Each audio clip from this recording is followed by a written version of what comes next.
Touch screen classes में आपका स्वागत है। आज मैं आपको गुणनखंड चैप्टर जो कि कंपटीशन का है उसके बारे में बताने जा रहा हूँ। आखिर गुणनखंड क्या होता है, कैसे होता है। जैसे मान लेते हैं क्या 8 का गुणनखंड आखिर क्या होता है। 8 का गुणनखंड मतलब 8 कौन कौन से संख्या से कटती है।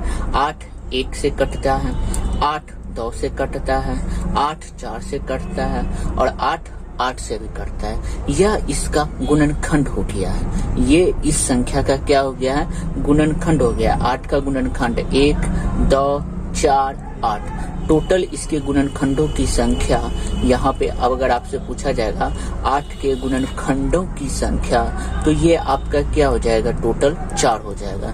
1 2 3 4 टोटल गुणनखंड संख्या 4 हो जाएगा। वो कौन कौन होगा, 1 होगा, 2 होगा, 4 होगा और 8 होगा। अगर आपसे पूछा जाएगा, यहाँ पे गुणनखंड लिखा हुआ था तब मैंने ये बताया। अगर आपसे पूछा जाएगा 8 का गुणज, 8 का अगर आपसे गुणज पूछा है तो ये 8 का पहाड़ा हम पढ़ेंगे। मतलब 8 का संख्या किससे किससे कटेगा। 8 8 दूनी 16, 8 3 24, 8 चौक 32, 8 पंचे 40। ये कभी भी खत्म नहीं होगा, इनफाइनाइट तक चलते जाएगा।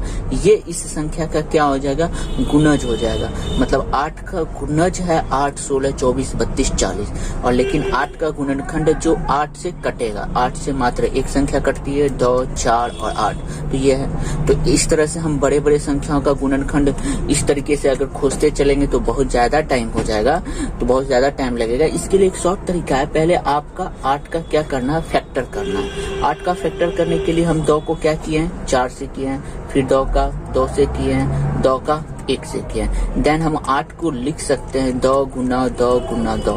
तो 2 का पावर कितना हो गया है, 3। तो इस पावर को 1 बढ़ा के लिख देना है। 3 से पावर 1 बढ़ा दिए तो कितना हो गया, 4।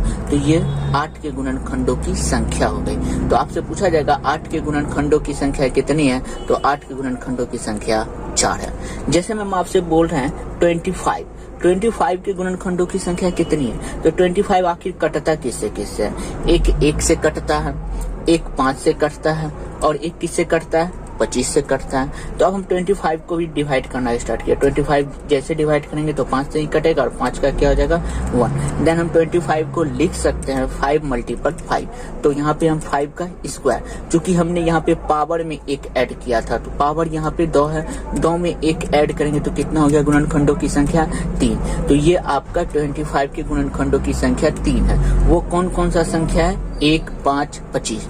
लेकिन आपसे ये नहीं पूछा जाएगा कि कौन कौन सा संख्या 8 का गुणनखंड है। वो कभी कभी पूछता है, छोटा छोटा संख्या का पूछेगा, लेकिन बड़े बड़े संख्या का उनकी संख्या ही पूछा जाएगा। गुणनखंडों की संख्या, गुणनखंडों की संख्या। जैसे हम यहाँ पे एक छोटा सा एग्जांपल ले लेते हैं 240। आखिर 240 का गुणनखंडों की संख्या कितना। अब ऐसे में अगर खोजते जाएंगे कि ये 2 से कट रहा है, फिर उसके बाद 3 से कट रहा है, 4 से कट रहा है, 6 से कट रहा है, फिर उसके बाद 8 से कट रहा है, तो इस तरह से 240 तक करते करते बहुत ज्यादा टाइम हो जाएगा। तो हम 240 का क्या करना स्टार्ट करते हैं, फैक्टर स्टार्ट करते हैं। 2 का कितना हो जाएगा, 120, फिर 2 से 60 बार में, फिर 2 से 30 बार में, 2 से 15 बार में और यहाँ पे 3 से 5 और 5 से 1। ये हो जाएगा 240 का। अब कितना बार है, 2 2 1 2 3 4, 2 बार 4 है, फिर 3 बार 1 3 1 बार है और 5 कितना बार है, 1 बार है। देन आपको बोला गया था 1 बढ़ा के लिखने, 4 का 1 बढ़ाएंगे तो कितना हो जाएगा, 5। 3 का 1 बढ़ा देना, 3 का पावर कितना है, 1, वो बढ़ा के लिख दिए 2। 5 का पावर 1 की है, उसको बढ़ा के लिख दिए 2। तो ये कितना हो जाएगा, 5 दूनी 10, 10 दूनी 20। तो इसके 240 के गुणनखंडों की संख्या, गुणनखंडों की संख्या कितना हो गया, 20। ये टोटल 20 से 20 मतलब 20 तरह से होगा। 1 2 होगा, 3 होगा, 4 होगा, 6 होगा, 8 होगा, 10 होगा, इस तरीके से 12 होगा। खोजते जाएंगे तो टोटल 20 गो संख्या होगा जिससे 240 पूरी विभाजित होती है। तो ये रहा। अब हम इसमें थोड़ा सा और लेके चलते हैं। यहाँ पे है, जैसे में आपका एग्जाम्पल है 320। आपसे पूछा जाएगा 320 के गुणनखंडों की संख्या। थोड़ा सा ज्यादा एग्जाम्पल लेके चलना चाहिए ताकि आप लोगों को बहुत अच्छी तरीके से समझ में आए। गुणनखंडों की संख्या है तो 2 किए 160, 2 किए 80, 2 किए 40, 2 किए 20, 2 किए 10 और 2 किए 5।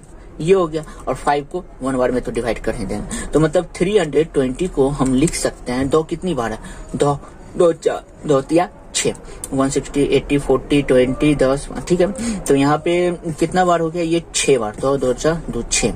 अब गुना कितना है, 5 है, तो हम इसका एक पावर बढ़ा देंगे, 6 है तो 7 हो गया, और इस पर नहीं कुछ तो पावर कितना है, 1 है, इसको हम बढ़ा के लिख देंगे 2, तो 7 दूनी 14। ये इसके गुणनखंडों की संख्या है। किसके गुणनखंडों की संख्या है, 320 के गुणनखंडों की संख्या टोटल 14 है। ओके, तो आई थिंक आप लोगों को यहाँ तक समझने में कोई दिक्कत नहीं हुआ होगा। अब हम कुछ क्वेश्चन पे चलते हैं।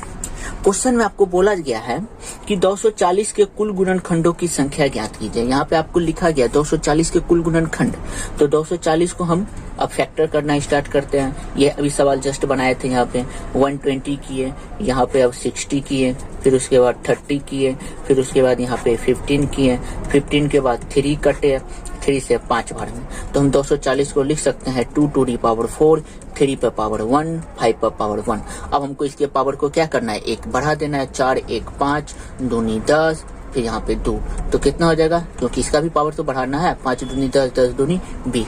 ये हो जाएगा इसके गुणनखंडों की संख्या। किसके गुणनखंडों की संख्या, 240 के गुणनखंडों की संख्या कितना हो गया, 20। अब हम चलते हैं 8 के सभी गुणनखंडों का योग। देखो यहाँ पे गुणनखंडों की संख्या बोला गया था। अब आपसे पूछा जाएगा 8 के सभी गुणनखंडों की संख्या। एक हम छोटा सा संख्या, अब ये मेरा क्वेश्चन टाइप बदल गया। ये मेरा एक क्वेश्चन था जो कि गुणनखंडों की संख्या, किसी भी आपका संख्या को गुणनखंड निकाल सकते हैं। अब यहाँ पे है मेरा 2 नंबर है, 8 के सभी गुणनखंडों का योग आपसे पूछा जा रहा है। तो योग निकालने के लिए हम जानते हैं 8 का गुणनखंड कौन कौन सा होता है। 8 का गुणनखंड 1 होता है, 8 का गुणनखंड 2 होता है, 8 का गुणनखंड 4 होता है, 8 का गुणनखंड 8 होता है। तो हम इस सबको जोड़ दिए, 1 + 2 + 4 + 8, 8 4 12 2 14, 14 1 15 हो गया इसके गुणनखंडों की संख्या। लेकिन अगर आपको बड़ा संख्या दे दिया और उसके गुणनखंडों की संख्या कैसे निकालेंगे, तो पहले इसका हम शॉर्ट फॉर्म देखते हैं कि आखिर इसके गुणनखंडों की संख्या निकालने का क्या तरीका होता है। पहले तो आप 8 का फैक्टोरियल जैसे करते हो वैसे आप पहले इसका फैक्टोरियल कर दो। 8 को हम लिख सकते हैं 2 पर पावर 3, 2 पर पावर 3। ये आपसे गुणनखंडों का योग पूछा जा रहा है। गुणनखंडों का योग करने के लिए आप एक बार 2 पर पावर 0 करो, प्लस 2 पर पावर 1 करो, प्लस 2 पर पावर 2 करो, प्लस 2 पर पावर 3। चूंकि ये 3 तक गया है तो हम 3 तक लेके जाएंगे। 0 से स्टार्ट करेंगे, 0 1 2 3, 3 तक गया तो हम 3 तक लेके इसको ऐड करेंगे। तो 2 पर किसी भी संख्या पे पावर 0 1 होता है, प्लस 2 प्लस 4 प्लस 8। अब हम इसको जोड़ेंगे, 8 4 12 2 14 1 15, जो कि दोनों संख्या को क्या किया है, मैच किया है। तो ये गुणनखंडों का योग आपसे बोला गया। यहाँ पे आपको गुणनखंडों की संख्या कहा गया था, लेकिन यहाँ पे आपको गुणनखंडों का योग दिया गया है। ओके, अब हम इससे रिलेटेड कुछ और क्वेश्चन को लेके चलते हैं। जैसे में आपसे बोला जाएगा 240 के कुल गुणनखंडों की संख्या। 240 का पहले देख लेते हैं, इजी नहीं, 240 का बहुत ज्यादा हो जाएगा, तो हम 25 का लेके चलते हैं। 25 के कुल गुणनखंडों की संख्या का योग, कुल गुणनखंडों के संख्या का योग आपसे बोला जा रहा है। क्या बोला, 25 का। तो हम 25 लिखें। अब हम इसको क्या करते हैं, फैक्टोरियल करते हैं, 5 5 1। तो हम 25 को क्या लिख सकते हैं, 5 का स्क्वायर। देन अब हम इसको 5 पर पावर 0, 5 पर पावर 1, 5 पर पावर 2 तक लेके जाएंगे। 2 तक है, 2 तक लेके जाएंगे। तो किसी भी संख्या पे पावर 0 1 5 और 25, 25 5 30 31 हो जाएगा। अब हम देखते हैं क्या रियल में 25 का 31 होता है।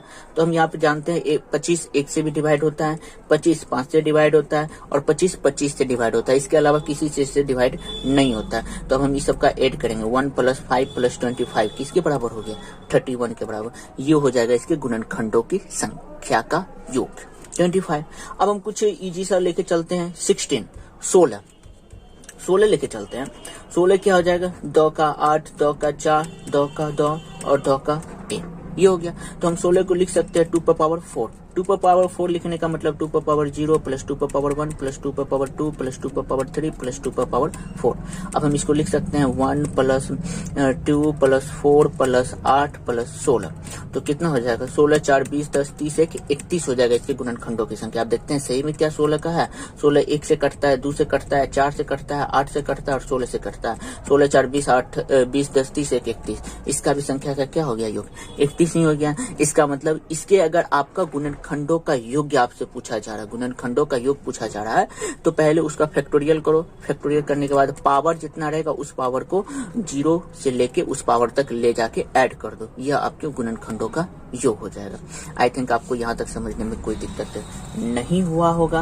अब हम चलते हैं नेक्स्ट टाइप पे। सारा टाइप बदलते जाएगा। अब यहाँ पे आ गया है 24 के सभी गुणनखंडों के सम गुणनखंड और विषम गुणनखंडों का योग आपसे बोल रहा है। पहले आपको सम गुणनखंड निकालना पड़ेगा, फिर विषम गुणनखंड निकालना पड़ेगा, फिर उसका आपसे क्या बोला जा रहा है सम गुणनखंड और विषम गुणनखंडों की संख्या, योग, ये सब बोल रहा है। तो यहाँ पे आपको बोला गया 24 ना, तो हम पहले 24 को फैक्टोरियल करना स्टार्ट करेंगे। फैक्टोरियल किए 12, फैक्टोरियल किए 6, 2 से 3, 3 से 1। देन हम 24 को क्या लिख सकते हैं 2 टू दी पावर 3 और 3 टू दी पावर 1। अभी हम इसका पहले गुणनखंड निकाल सकते हैं। आखिर गुणनखंड की संख्या कितनी होती है, एक बढ़ा देते हैं 4 गुना 2, ये इसके गुणनखंडों की संख्या हो गई। अब हमको ये पता करते हैं, चूंकि हमको गुणनखंडों का योग अब हम देखते हैं कि तो कितना हो जाएगा। इसको हम क्या लिखेंगे, पहले इसके लिए हम लिखेंगे 2 पर पावर 0 प्लस 2 पर पावर 1 2 पर पावर 2। ये आपका गुणनखंडों की संख्या। ये हम एक ऐसे निकाले, जरूरी नहीं था निकालना, केवल जानने के लिए कि गुणनखंडों की संख्या ऐसे होता है। तो 2 पर पावर 3 तक निकाल लिए। अब मल्टीपल 3 पर पावर 0 प्लस 3 पर पावर 1। अब हम इसको सॉल्व करेंगे तो 1 प्लस 2 प्लस 4 प्लस 8 इंटू यहाँ पे क्या हो जाएगा 1 प्लस 3। यहाँ पे 8 2 10 10 4 14 1 15 15 और यहाँ पे 4 15 चौक कितना हो जाएगा 60। ये इसका कुल गुणनखंडों का योग हो गया। यहाँ पे क्या बोला गया, कुल गुणनखंडों का योग आपको बोला गया। ये योग आपका निकल चुका है। अगर आपसे बोला गया यहाँ पे सभी गुणनखंडों का योग निकाल लिया, अब सम गुणनखंड बोल रहा है, सम गुणनखंड का योग आखिर क्या होता है। तो सम गुणनखंड का योग ज्ञात करने के लिए आपको ये वाला जो पावर होता है, ये 2 पर पावर 3, 2 पर पावर 3 और 3 पर पावर 1। तो 2 पर पावर 3 जो सम संख्या है उसको हम 0 से ना लेके कहां से लेके चलते हैं 1 से लेके चलते हैं। देखो यहाँ पे हम 0 से लेकर चले थे, लेकिन सम संख्या में वो 0 से ना लेके कहां से लिया जाता है 1 से लिया जाता है। बाकी ये विषम संख्या है, विषम संख्या को हम 0 से ही लेके जाएंगे। जो सम संख्या होगा उसको हम 0 से ना लेके कहां पे चलते हैं 1 से लेके चलते हैं सम में। तो यहाँ पे इसको जब सॉल्व करेंगे तो यहाँ पे कितना हो जाएगा, ये 14 और गुना 4 कितना हो जाएगा 56। सम विषम मतलब सम गुणनखंडों का योग कितना हो जाएगा 56 हो जाएगा। अगर आपसे बोला जाएगा विषम गुणनखंडों की संख्या, तो विषम में आप क्या करना है, विषम संख्या को आपको उठा लेना है बस। 3 पर पावर 0 और 3 पर पावर 1। 3 पर पावर 0 कितना हो जाएगा 1 प्लस 3। तो टोटल विषम गुणनखंडों की संख्या कितनी हो गई है 4 हो चुकी है। तो ये हो गया आपका। तो हम इसके लिए एक और एग्जांपल थोड़ा सा ले लेते हैं ताकि आप लोगों को बहुत अच्छी तरीके से समझ में आ जाए, कोई दिक्कत की सामना करना ना पड़े। तो यहाँ पे एक एग्जांपल हम ले रहे हैं, 1 मिनट। तो यहाँ पे जैसे यही क्वेश्चन है आपके पास, तो यहाँ पे है क्या 24 है, तो हम 24 की जगह पे अब हम 12 लेते हैं। 12 के सभी गुणनखंड पहले निकालते हैं, गुणनखंड का योग निकालते हैं। पहले 12 के गुणनखंडों का योग निकालते हैं, फिर सम गुणनखंडों का योग निकालेंगे, फिर विषम गुणनखंडों का योग निकालेंगे। तो 12 का क्या निकालें, 12 का फैक्टोरियल किए 6, 2 का 3 और 3 का 1। तो हम 12 को लिख सकते हैं क्या 2 to the power 2 multiple 3 to the power 1। Then इसका गुणनखंडों का योग याद करने के लिए आप क्या करते हैं, यहाँ पे 0 से लेके चलते हैं, प्लस 2 पर पावर 1 लिखते हैं, प्लस 2 पर पावर 2 लिखते हैं, और इसमें 3 पर पावर 0 लिखते हैं, प्लस 3 पर पावर 1 लिखते हैं। और इसको हम सॉल्व करते हैं तो 1 प्लस 2 प्लस 4, और यहाँ पे क्या हो जाएगा 3 पर पावर 1 है तो 3 पर पावर 0 तो 3, यहाँ पे 3 पर पावर 1 3।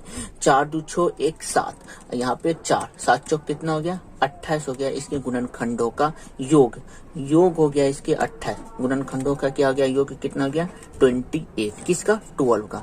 अब आपसे बोला गया सम गुणनखंडों का ना योग, तो सम में आपको क्या करना है, हम बताए थे सम में ये पावर को छोड़ देना है, ये पावर को छोड़ देने के बाद 2 पर पावर 1, 2 पर पावर 2 मल्टीपल 3 पर पावर 0 और 3 पर पावर 1, ये हो गया। अब हम इसको लिख सकते हैं 2 + 4, यहाँ पे क्या हो जाएगा 1 + 3, 4 2 6 और गुना 4 6 चौक 24 हो जाएगा इसका सम गुणनखंडों का योग, सम का योग है एक तरह से, ठीक है।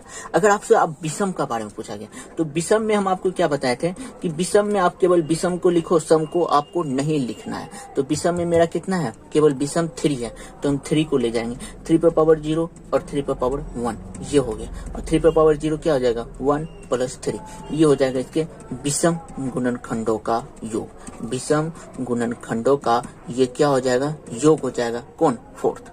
अब विषम गुणनखंडों का योग निकालने का एक और आसान तरीका होता है, अगर आपको ये कुल गुणनखंड का योग और सम गुणनखंड का योग मालूम है तो आप विषम गुणनखंड का योग याद करने के लिए कुल कितना है 28 और सम कितना है 24, घटा दो तो आपको सम गुणनखंड ऑटोमेटिक निकल जाएगा। या फिर अगर आपको विषम गुणनखंड निकला हुआ है और कुल गुणनखंड निकला हुआ है तो 24 में से 4 घटा दो तो 28 में से 4 घटा दो, जैसे सम आपको निकालना है तो सम ज्ञात करने के लिए 28 में से 4 को घटा दो, आपको 24 प्राप्त हो जाएगा। तो हम ये इस तरीके से भी निकाल सकते हैं या फिर घटा के भी निकाल सकते हैं, आपको जो पसंद है उस तरीके से आप निकाल सकते हैं। अगर आप इसको दोबारा तिबारा वीडियो को सुनिए ताकि आपको अच्छी तरीके से समझ में। अब है मेरे पास 72 के सभी अभाज्य गुणनखंड लिखे। यहाँ पे जो मेरा जितना क्वेश्चन मेंशन किया गया ये सारे टाइप को बताया जा रहा है। एक्स्ट्रा क्वेश्चन हम एक तरह के 2 क्वेश्चन को नहीं लिए, हम केवल सारा टाइप को लिए हैं ताकि टाइप आप जान जाएंगे तो आपको सारा क्वेश्चन आसानी से सॉल्व हो जाएगा। तो यहाँ पे बताया गया है कि 72 के अभाज्य गुणनखंडों की संख्या ज्ञात कीजिए। तो 72 है तो 72 का फैक्टर पहले करो, 72 कितना हो जाएगा 36 18 फिर इसके बाद 9 फिर इसके बाद 3 और 3 के बाद 3 1।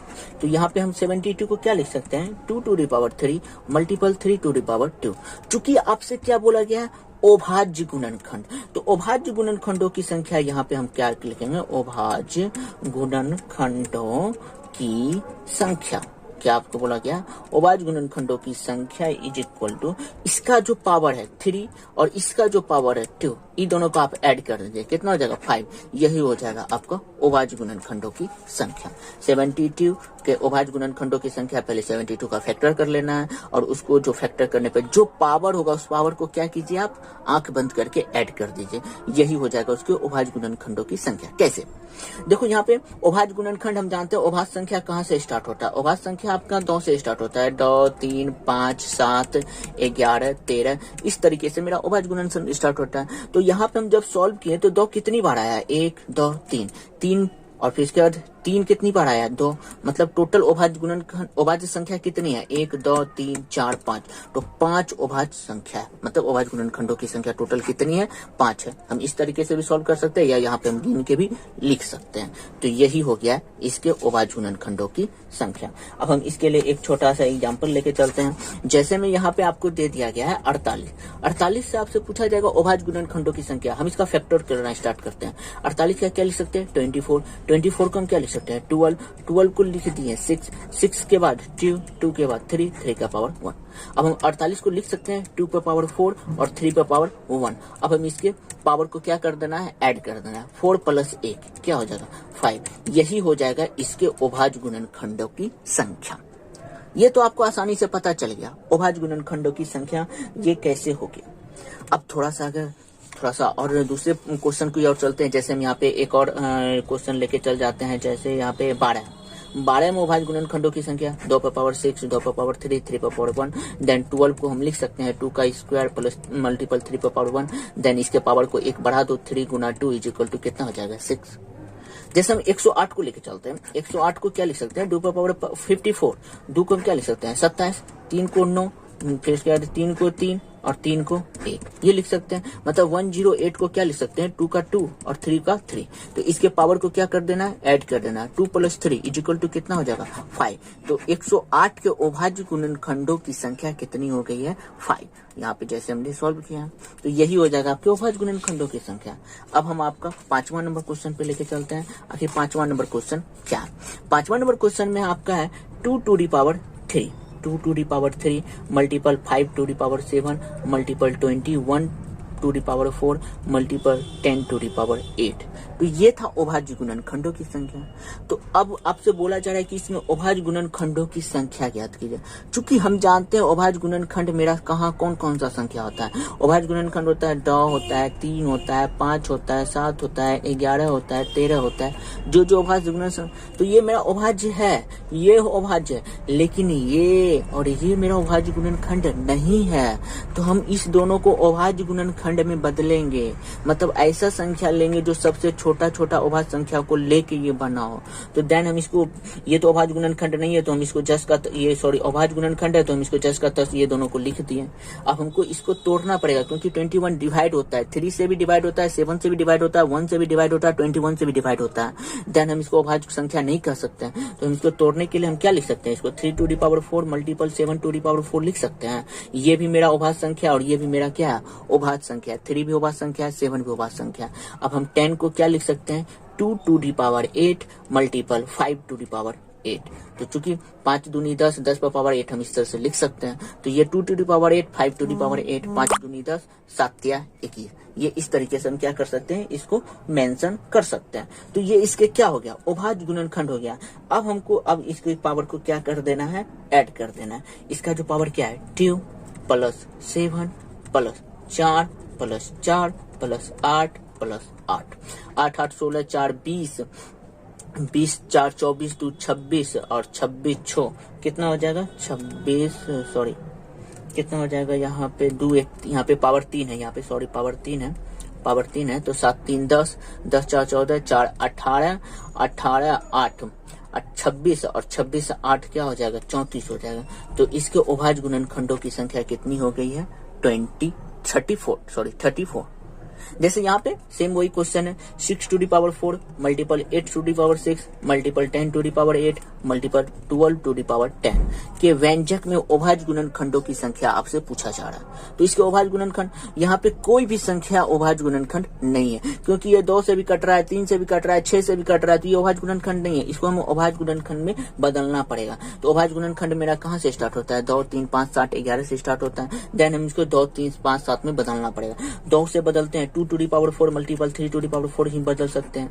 इसको हम लिख सकते हैं 2 to the power 6 multiple 2 to the power 6 multiple 2 to the power 6, क्योंकि 2 है तो हम लिख सकते हैं इसको, सॉरी 8 है, 8 को हम इस तरह से लिख सकते हैं, 2 गुना 2 गुना 4, 4 दूनी 8, 8 पर पावर 6 हो जाएगा। फिर इसका 10 है, 10 को हम लिख सकते हैं 10 to the power 8 sorry 2 to the power 8 और 5 to the power 8। अब 12 को कैसे लिख सकते हैं, तो 12 को हम लिख सकते हैं 2 to the power 10 Guna 2 to the power 10, 2 दूनी 4, 4 तिया 12, 3 to the power 10। तो अब हम इसको कैसे ये लिखें, तो इसको हम सीधा 12 का फैक्टर करना स्टार्ट कर देंगे। 12 का फैक्टर जैसे स्टार्ट किए 6, 6 का 3, 3 1, तो मतलब ये 2 2 3 में टूटने वाला, देखो 2 2 3 में टूटा ना, तो यही हो जाएगा 12 का फैक्टर। उसी तरह हम 10 का फैक्टर किए, 10 का फैक्टर में टूटा, तो हम 2 दूनी 4, 4 तिया 12, तो 10 हो गया। अब इसके पावर को क्या कर देना है, ऐड कर देना है। 4 + 4 8 हो जाएगा। सब पावर को ऐड करेंगे तो हम आसानी से यहीं पे ऊपर ही जोड़ लेते हैं, 6 12 6 18, फिर इसके बाद 8 दूनी 16 प्लस 10 20 30। अब इसका पावर को आसानी से यहाँ पे जोड़ना थोड़ा सा आसान हो जाएगा। तो यहाँ पे हम 16 दूनी 32, 32 2 34, अब 34 और यहाँ पे 8 हो गया, 34 40 2 42 और 42 और 30 कितना हो जाएगा, 42 30 72 हो जाएगा। तो ये आपका 72 हो जाएगा इसका अभाज्य गुणनखंडों की संख्या। क्या हो जाएगा, 72 इसके अभाज्य गुणनखंडों की संख्या। ये आपका अंतिम क्वेश्चन था। जैसे हम कुछ और क्वेश्चन को लेके इसमें डील करना चाहते हैं, जैसे क्या आपको 7 to the power 8, 8 to the power 4, 3 to the power 4, 1 to the power 2, ठीक है। 1 to the power 2 को रहने दो, यहाँ पे अब अभाज्य तो 1 है नहीं तो इसको हम क्यों लिखेंगे, वैसे संख्या जो अभाज्य संख्या को अच्छी तरीके से डिवाइड करेंगे 2 to the power 3, ये लिख दिए। अब हम इसमें पूछा जाएगा कि आपको अभाज्य गुणनखंडों की संख्या ज्ञात कीजिए। तो ये तो मेरा अभाज्य संख्या है, अभाज्य संख्या, अभाज्य संख्या, इसको नहीं तोड़ेंगे, लेकिन हमको इसको क्या करना पड़ेगा, तोड़ना पड़ेगा। इसको 10 का 10 लिख दिए, इसको हम लिख सकते हैं 2 to the power 4, 2 to the power 2, 2 to the power 4 multiple 3 to the power 4, ये भी उसी तरह, ये भी उसी तरह। अब हमको क्या करना है, पावर को ऐड कर देना है। 8 प्लस 4 का ना 4 थिया 12 प्लस 4 प्लस 3, 12 8 20 4 24 3 27। तो इसके अभाज्य गुणनखंडों की संख्या कितनी हो गई है, 27 हो गई है। तो अब हम आपको थोड़ा सा पीछे का कुछ लेके चलते हैं। जैसे में आपसे पूछा जाएगा, क्या पूछा जा रहा है, क्या यहाँ पे 3 to the power 4, 12 to the power 4 multiple 7 to the power 3 multiple 18 to the power 6। तो इसके अभाज्य गुणनखंडों की संख्या, अभाज्य संख्या ये दोनों को हमको तोड़ना पड़ेगा। 3 to the power 4, तो हम 12 को कैसे तोड़ेंगे, अगर नहीं टूट रहा है तो 12 का फैक्टर फटाक से करना स्टार्ट करेंगे। 12 का फैक्टर किए 3 1 यहाँ पे, मतलब 2 2 3 में टूटेगा, तो हम इस पे डायरेक्ट 2 पर पावर 4 2 पर पावर 4 3 पर पावर 4, 2 दूनी 4 4 थी 12, ये भी टूट गया। अब ये इसी में हो गया, और ये 10 का 10 लिखा गया। अब 18 का कैसे करेंगे, 18 को फटाक से तोड़ेंगे, 2 3 3 1, तो मतलब 2 to the power 6, 3 to the power 6, 3 to the power 6, 3 दूनी 6 6 थी 18। अब हम इसके पावर को क्या कर देंगे, ऐड कर देंगे। 4 प्लस 4 का ना 4 थिया 12 प्लस यहाँ पे 3 प्लस 6 का 12 6 थिया 18, 18 2 20 18 2 20 10 30 30 4 34 3 37, तो यहाँ पे 37 को हो जाएगा, इसके अभाज्य गुणनखंडों की संख्या हो जाएगा। तो यही था आपका फाइनली क्वेश्चन का सॉल्यूशन टोटल। अगर आपको वीडियो पसंद आया तो प्लीज लाइक शेयर, और हाँ, अगर सब्सक्राइब नहीं किए हैं तो सब्सक्राइब कीजिए, और अपने दोस्तों को प्लीज इसे शेयर कीजिए, ताकि अगर मेरा 1000 सब्सक्राइबर पूर जाएगा तो मैं आपको लाइव स्ट्रीम पढ़ा सकूं। और हाँ, यदि आपका कोई दोस्त फ्रेंड सर्कल बीएससी के सर्कल में है तो आप मेरा यहाँ पे बीएससी का भी कुछ वीडियो डाला गया है, तो वहां से देख सकते हैं। और अगर किसी भी चीज में आपको प्रॉब्लम है तो आप मुझे कमेंट बॉक्स में कमेंट कर सकते हैं। Thank you.